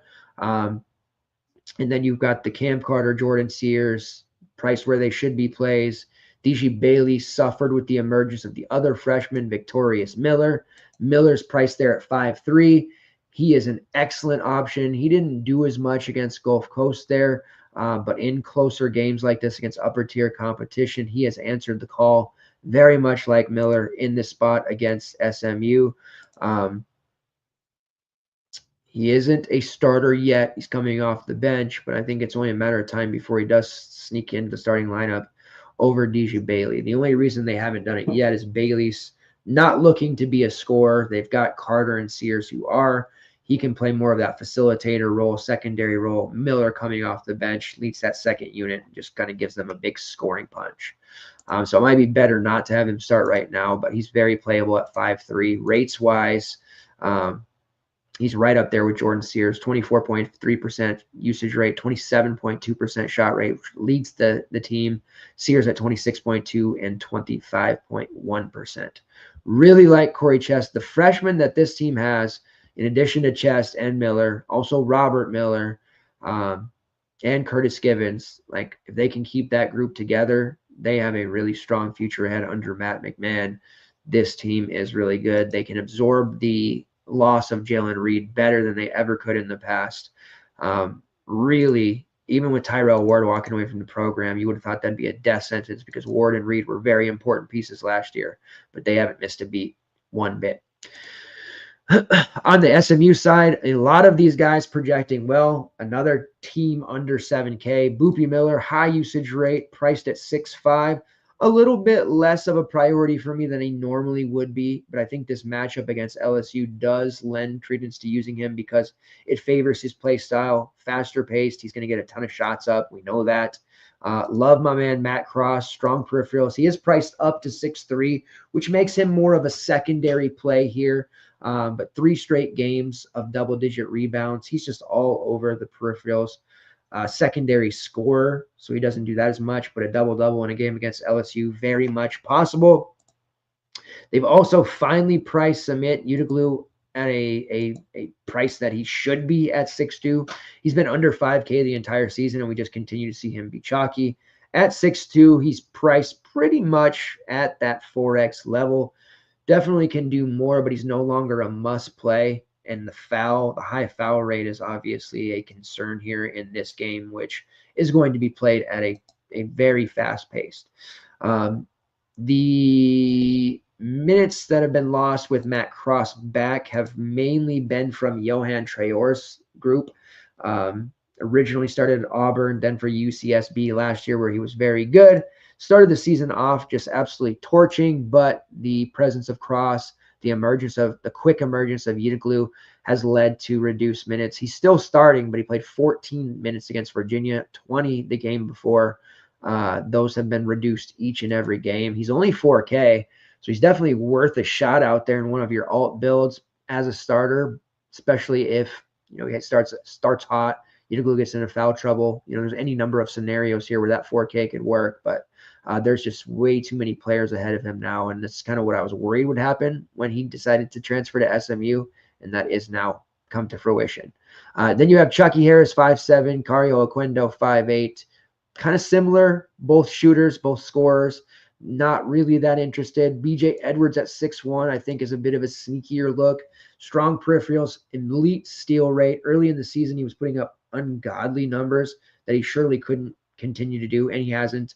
But did play 33 minutes against Virginia. I think that we see him play 30-plus at 6'1".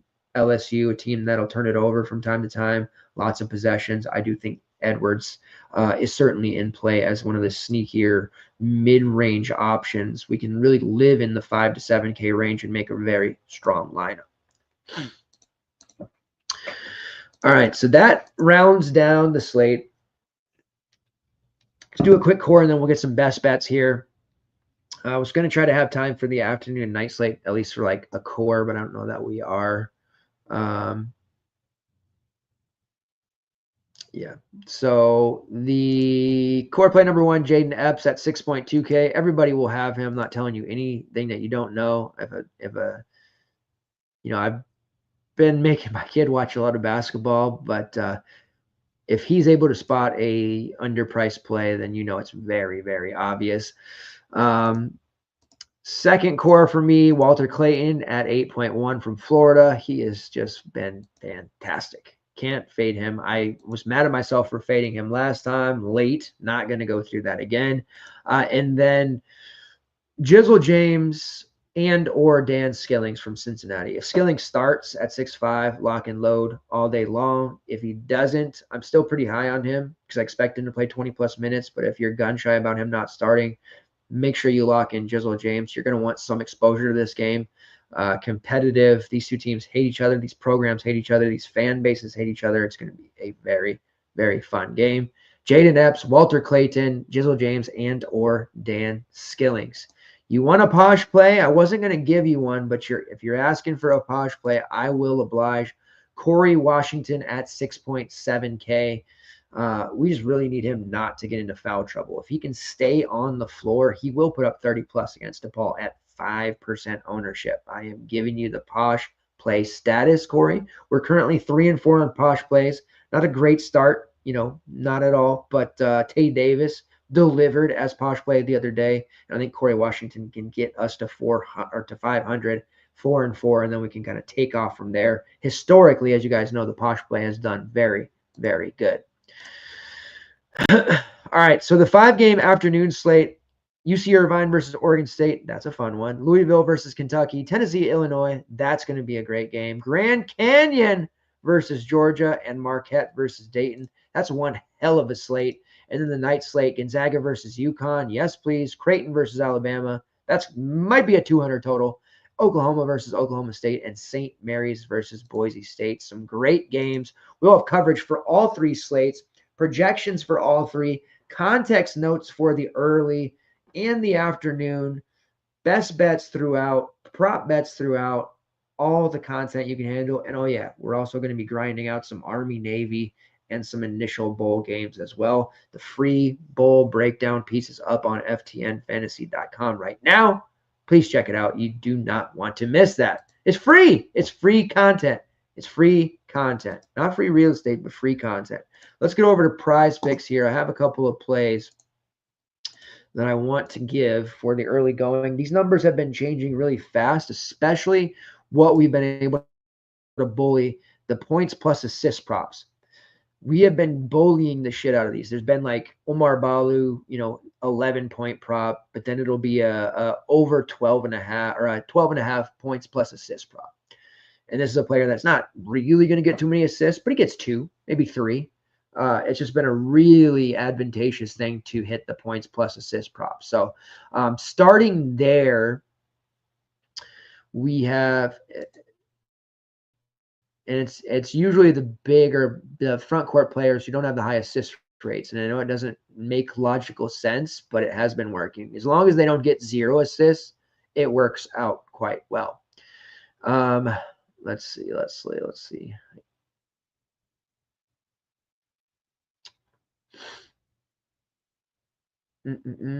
Okay, so we talked about UCLA at length, and we have 2 here that we can really look to. Tyler Bilodeau, who can give us 2 assists. He has a 14.5 points plus assist prop. And then Eric Daly Jr., who has and this is the one that I'm going to be focused on, 12.5 points plus assists. Daly had 19 points and 1 assist against Oregon, 6 and 4 assists against Washington, 15 and 1 against Southern, 11 and 2 against Cal State Fullerton, 16 and 0 against Idaho State. See what we're doing here. We have a little bit of room. He's going to give us only 1 to 2 assists, but we have that kind of leeway for him. If he only scores 12 points, he's going to get that assist to push us over 12.5 points plus assist for Eric Daly. That is one I am very, very confident in. Again, they've been working out extremely well this season. The other one we've been hitting hard is Tomislav Isevic on Illinois, but they're not offering a point plus assist prop on him this time, it looks like.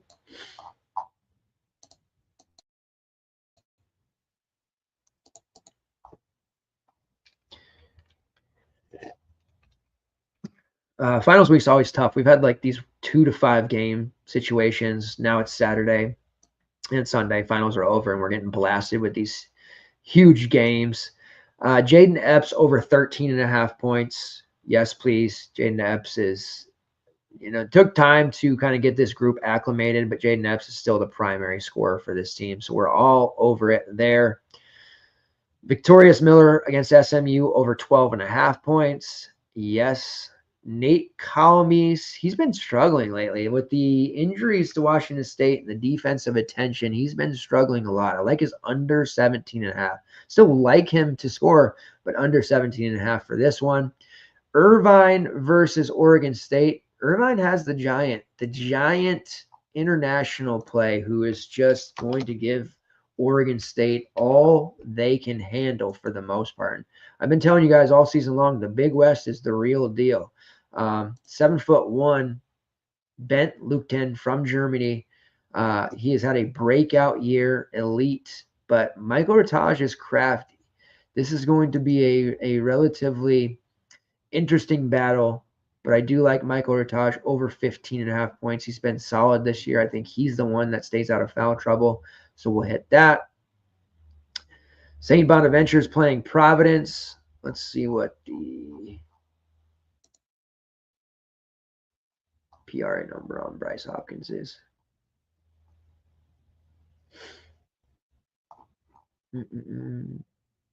While I'm looking for that, Garwi Duell over 10.5 points, rebounds, and assists.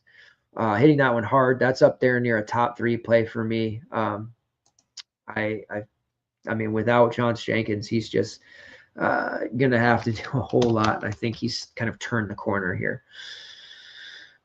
So we don't have a PRA for Hopkins. We do have a 16.5 point prop and a 7.5 rebound prop. Can't do either of those. Let's go over to Underdog.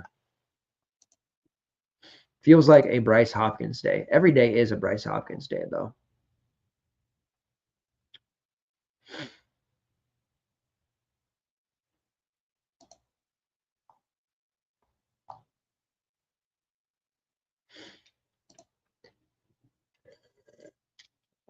That's all they're giving us. Okay, well, we don't get it there either. That's okay, though.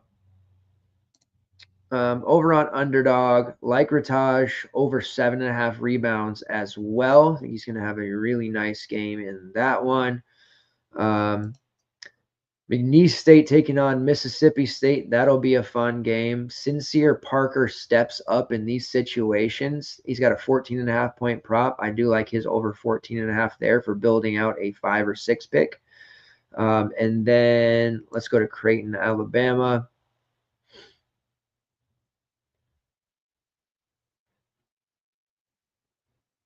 Cliff Omarui under 7.5 points. There's no way he doesn't get into some foul trouble there, and they'll go to the other bigs that they have. And then Wyoming taking on BYU. BYU was phenomenal yesterday. Trevin Nell was especially great with Igor Demon out. Only has a points plus assist prop of 12.5. We will take the over 12.5 on that one. All right, let's get over to some best bets.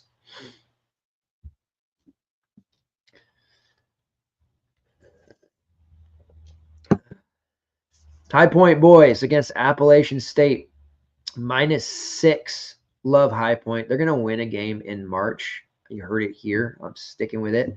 High Point -6 versus Appy State. We're all over that one. I do like Wichita State +3. Sure that's an official play, but definitely liking that one. Clemson -6. The early game. We are all over that one. Rutgers versus Seton Hall under 133.5. Very confident there. I do like NC State +14, but I don't know if I can pull the trigger. But that is one that I might look at for parlay build. Just a fun one. Let's see. over 154 between SMU and LSU. That one is going to be extremely high scoring. I'm very confident in that.